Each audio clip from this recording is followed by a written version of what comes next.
Halo pemirsa JPR TV dari Sabang sampai Merauke, dari Miangas hingga Pulau Rote.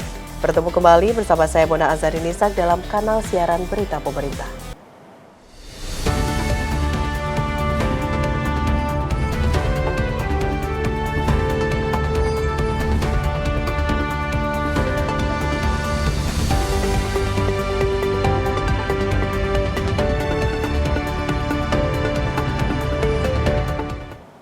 Pemirsa, kita ke informasi pertama. Hari ini Presiden Prabowo Subianto melantik sejumlah pejabat negara di Istana Negara Jakarta.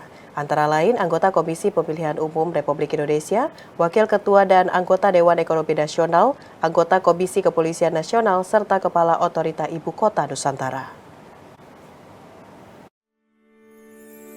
Presiden Prabowo Subianto melantik sejumlah pejabat negara di Istana Negara Jakarta 5 November 2024. Mereka yang dilantik akan mengisi jabatan sebagai anggota KPU, Wakil Ketua dan anggota Dewan Ekonomi Nasional, anggota Komisi Kepolisian Nasional, dan Kepala Otorita Ibu Kota Nusantara. Pelantikan anggota KPU ditujukan mengganti Hasyim Asyari yang diberhentikan Dewan Kehormatan Penyelenggaraan Pemilu akibat pelanggaran kode etik. Posisi Hasyim Asyari digantikan oleh Iva Rosita sebagai Komisioner KPU. Sementara itu, Dewan Ekonomi Nasional merupakan lembaga yang dibentuk khusus memberikan nasihat terkait ekonomi langsung kepada Presiden. Lembaga ini bertujuan mempercepat penanggulangan krisis ekonomi, mendorong pertumbuhan ekonomi dan persiapan negara menghadapi ekonomi global. Anggota Dewan Ekonomi Nasional terdiri dari Ketua Den Luhut Binsar Panjaitan, Maria L.K. Pangestu sebagai Wakil Ketua Den, dan 6 ekonom lain seperti Chatib Basri, Arif Ansori Yusuf, Haryanto Adi Kusumo, Herianto Irawan, Septian Haryoseto, dan Firman Hidayat. Selain melantik anggota Den, Presiden juga melantik anggota Kompolnas yang bertugas membantu Presiden menetapkan arah kebijakan Polri dan memberikan pertimbangan terkait pengangkatan dan pemberhentian Kapolri. Para anggota Kompolnas yang dilantik yakni Budi Gunawan, Tito Karnavian, Supratman Andi Aktas, Arif Wicaksono, Ida Utari, Supardi Hamid, Gufron, Khairul Anam, dan Yusuf. Terkait pembangunan IKN, Presiden Prabowo mempercayakan mantan Menteri PUPR Basuki Hadi Mulyono sebagai Kepala Otorita IKN. Presiden Prabowo Subianto menerima surat kepercayaan dari 7 duta besar negara-negara mitra Indonesia. Penyerahan surat kepercayaan tersebut menjadi penanda dimulainya penugasan resmi para duta besar negara-negara sahabat di wilayah hukum Indonesia.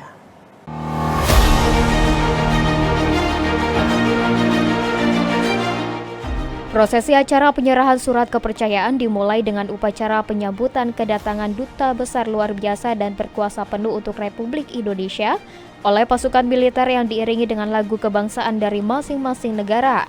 Ketujuh duta besar yang diterima Presiden berasal dari negara Belanda, Republik Demokratik Timor Leste, Republik Zimbabwe, Republik Uzbekistan, Republik Rakyat Tiongkok, Republik Demokratik Rakyat Aljazair, dan Mongolia. Presiden Prabowo dan para duta besar kemudian membahas kerjasama prioritas yang akan dikuatkan antara Indonesia dengan negara-negara yang bersangkutan. Penyerahan surat kepercayaan tersebut menjadi penanda dimulainya penugasan resmi para duta besar negara-negara sahabat di wilayah hukum Indonesia. Seperti diketahui, Indonesia memiliki hubungan baik dengan negara sahabat tersebut.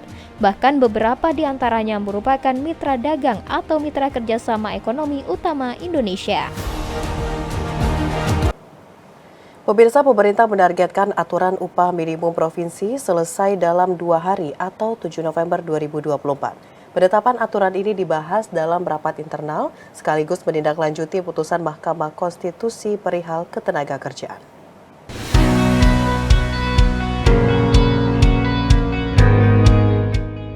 Menteri Ketenagakerjaan Yasir Limpo melaporkan langkah-langkah strategis yang sudah dilakukan untuk menindaklanjuti hasil keputusan MK terkait tentang judicial review Undang-Undang Cipta Kerja.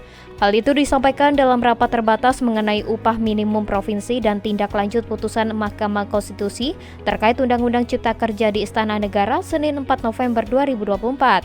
Yasir Limpo mengungkapkan pihaknya telah berdiskusi dengan Dewan Pengupahan Nasional, Serikat Pekerja hingga Asosiasi Pengusaha untuk membahas penetapan upah minimum di setiap daerah Indonesia.